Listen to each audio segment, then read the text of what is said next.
This is sort of ad aid we're doing. I have to say that I was profoundly suspicious when I got a call from what I call was an organisation called Hamas Worldwide. That's cool. They decided to go green. Asking the ad industry to act responsibly is sort of like asking birds going to shag someone older than 18. I'm not faithful.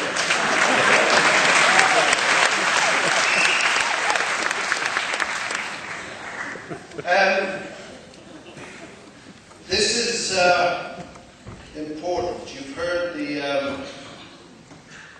I know Kofi a long time, I'm glad to say, and it's a skill not to let the emotional content creep into what you have to say, because there may be people who have a different perspective to you. That's what he was bred to do, almost career-wise. That's not my job, and it isn't the job of the ad industry. As David said, our job, if I can include myself, you mob for a little bit, is to try and make people see it and feel it, more importantly. And so while Kofi told us the political reality of where we based our survey, told you how we got to this point, and while David has explained how we go further to Copenhagen, I should tell you the bald facts behind what it is everyone who leaves this room now is going to set out to do. They're compelling and they're frightening. And before I do that, I want to offer my great condolences to Michael Jackson's family on his death. He was one of the greatest musicians we've ever seen, and I miss that very much indeed already. But what made me think about it was because in 1985, I called Michael to do one of these things that David is doing now, the collective record. And I knew that what we did with Band Aid in Britain was not enough, that we had to engage the Americans. And he and Quincy and Lionel went and did USA for Africa. And boy, did it work. An entirely disinterested continent who knew very little about Africa became engaged. And right now there are 2.6 million Americans daily accessing the one website, of course, which eventually came out of all this journey of 25 years. That's the new aspect, the one that David spent some time explaining to you, which you know intuitively and professionally. But 25 years ago, I became aware of this thing now called climate change. I knew it was desertification. And I saw it in 1984. Now, why I'm here is not just simply because of our old friendship and the stuff we do together, Kofi and I. I'm here because the issue of poverty and development and climate change are precisely one and the same thing and cannot be divorced from each other. Except that development in our part of the world will stop and the poverty will become ours. So, what you saw is true. But I'm telling you a further truth. That everything you saw there will be us. We all know the culture of Easter Island. We know the great stones that were erected, seemingly meaninglessly. Well, Easter Islanders, it was status. It was theology. But the only way they could build these stones was to leave them into place like Stonehenge with great trunks of trees. It's a small island. Gradually they cut the trees down to one last copse, the last 20 trees. The animals had died. There was nowhere for them to gather food, there was nowhere to shelter. The humans were about to die. What did the Easter Islanders do at that critical existential moment? They cut the fucking trees down. We're all Easter Islanders. We're all on our last 20 trees.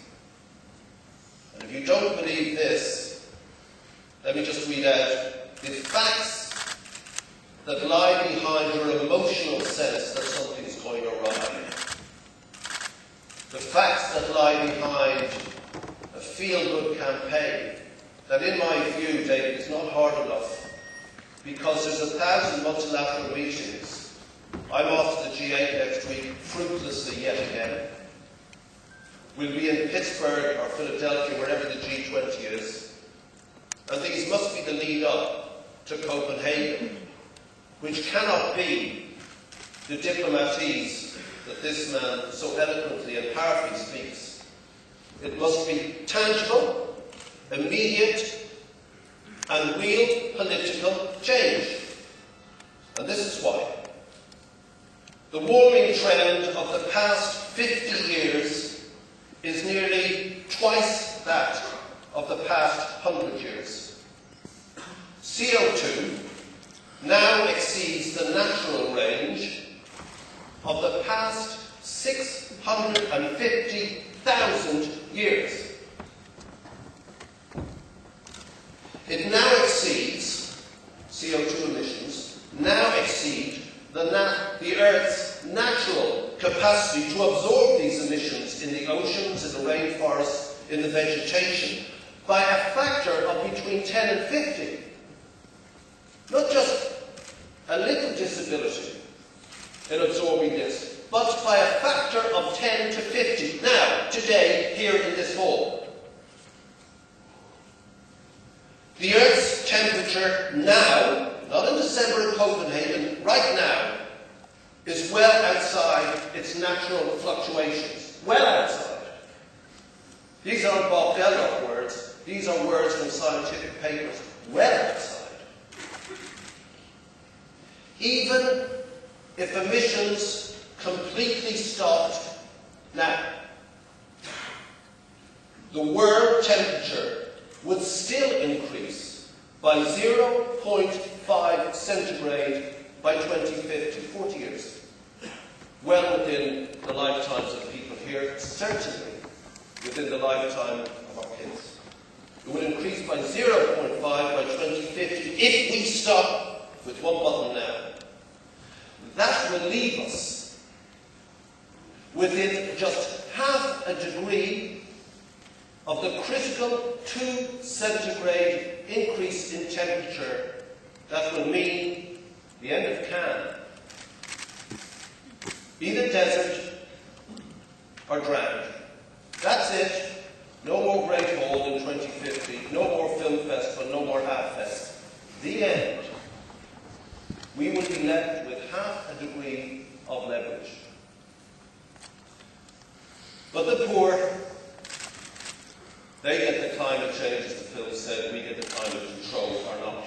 African temperatures will rise between 0.2 and 0.5 degrees every decade in this century. So if you ask about Darfur and the seeming impossibility of stopping this malaise, if you ask about the increasing disturbance in Mali, the growth of the desert in the Sahel, in Botswana, of course look for political rationales to solve it, but it is nothing more than people leaving their normal eating and drinking grounds and moving into other people's areas, creating grotesque instability, conflict and politics. We are about to see, in the words of the Financial Times on Saturday last, the greatest mass migration of humanity in history. They're already moving. Today, now, again, boys and girls are walking across the Sahara Desert to come to us. They're getting into leaking boats. We will see them. We will find them. On our holidays this summer in Lampedusa, our sister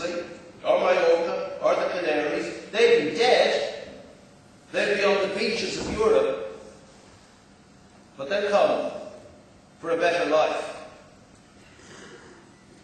The average person living in a rich country uses approximately 20 times the energy and 40 times the natural resources as the average African. 25 years ago, in Niger, northeast province, the governor of the province, he was being very polite and diplomatic with me. When he got to know me after a couple of hours, he dropped all the diplomatese and he slumped heavily on a naked log in this moonscape. And after a silence, he said, 6 months ago, there were 300 separate languages in this province. Gone. We have no record of these people, no record of their language. You exist through language. Humans exist. It is the great genius of humans. We've missed and lost in the cultural repository, in the word hoard, 300 polities, 300 theologies, 300 philosophies, 300 economies, 300 jokes and theatres. Come, wipe that. By 2020, the ice at the top of Kilimanjaro will have disappeared for the first time in 11,000 years. And the 16 million people who depend on those ice waters in the Calgary Basin, Rwanda, Burundi, Uganda, are on the move now. How can we do development? How can I go to the G8 and say, you promised to do this, you haven't done it, it's worse? It's Canute time. Those of you who aren't English, he's the famous king who tried to hold back the tide. You can't do it. Rainfall in the Sahel has decreased by 25% in the past 30 years. In Ethiopia, in the highlands, in 1985, I stood on a mountaintop with an old man who said he was called Lion Killer. I saw no trees, I saw no lions. He said, no, when I was a kid, this was jungle. In his lifetime, 30 years. The desert has spread 100 kilometres south in Sudan in the past 4 decades. That will explain the conflicts. About 25% of Africans experience water stress. The demand for water exceeds now the available amount. The Yangtze is down 40%. The Murray is down 40%. What we need to do is prepare now. No messing. This thing is coming. We need to prepare seriously, properly. And we need to reduce. There's a price on this reduction, and given what we've been through and are going through in the economic crisis and the trillions poured at this, what we have to do to prepare and reduce now costs 1.6% of global GDP per annum. Not very much, you would think, 1.6. It's about $1 trillion. But we have just thrown trillions at the world economy, and that's largely why most of you still have a job. Yesterday, the ECB created €500 billion for the banking sector in Western Europe. This can be done, but it will not be done. It will not be done unless those people at Copenhagen are demanded that they do it by us. So this isn't about just being aware through a tick-tick. This is proper, serious, grown-up politic stuff. It's not just about changing your light bulbs to one of those shit things that they sell you now that don't really work.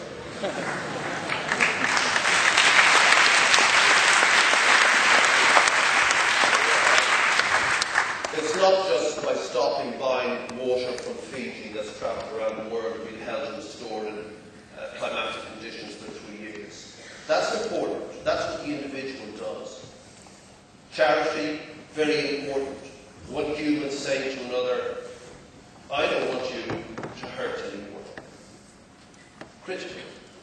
But this is where you get political.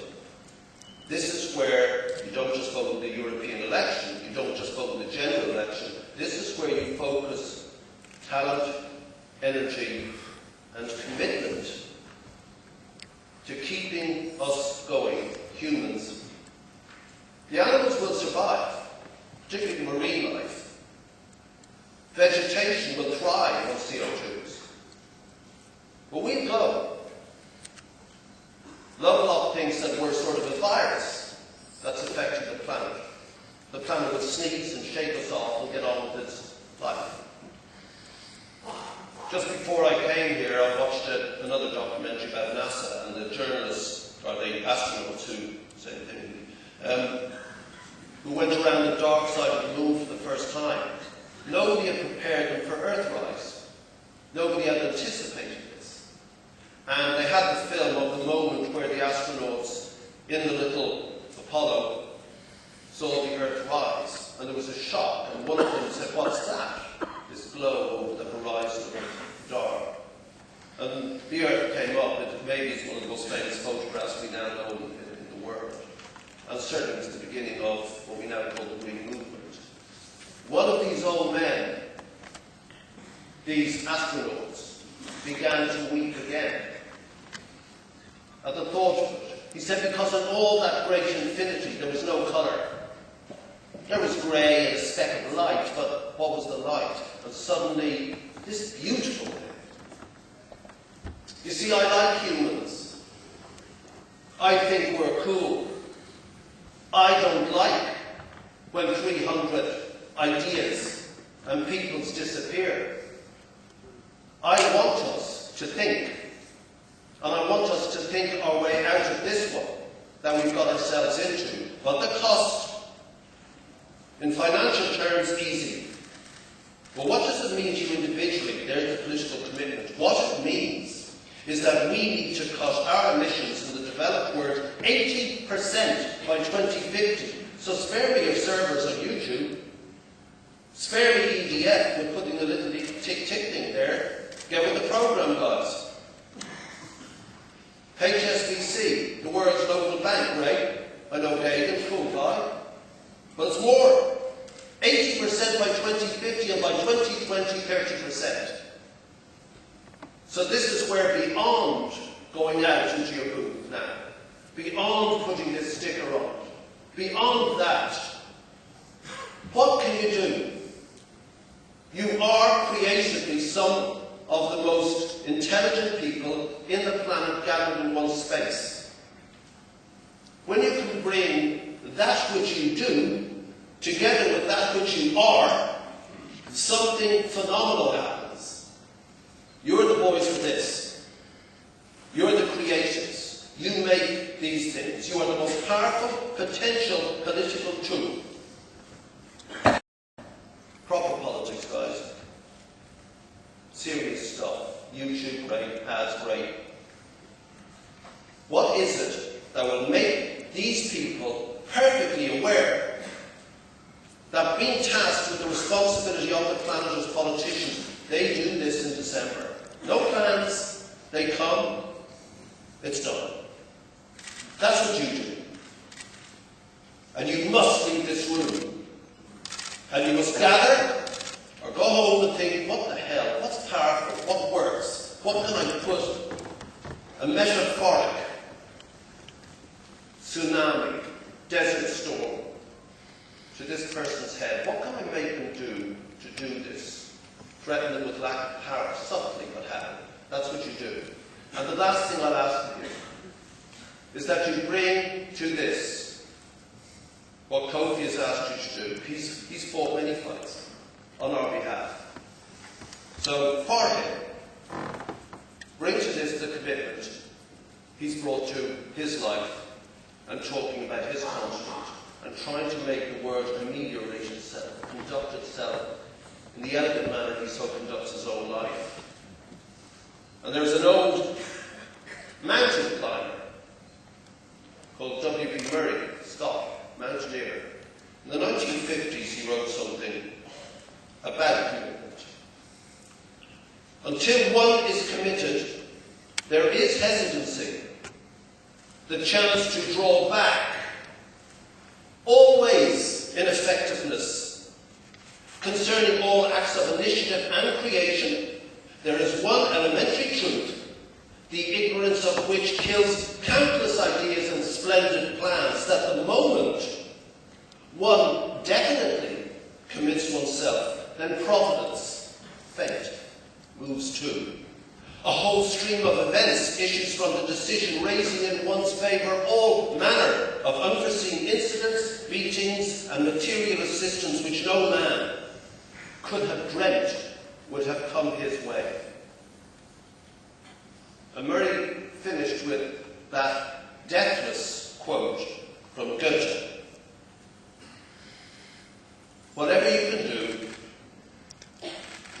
or dream you can, begin it. Boldness has genius, magic, and power in it. That's your job.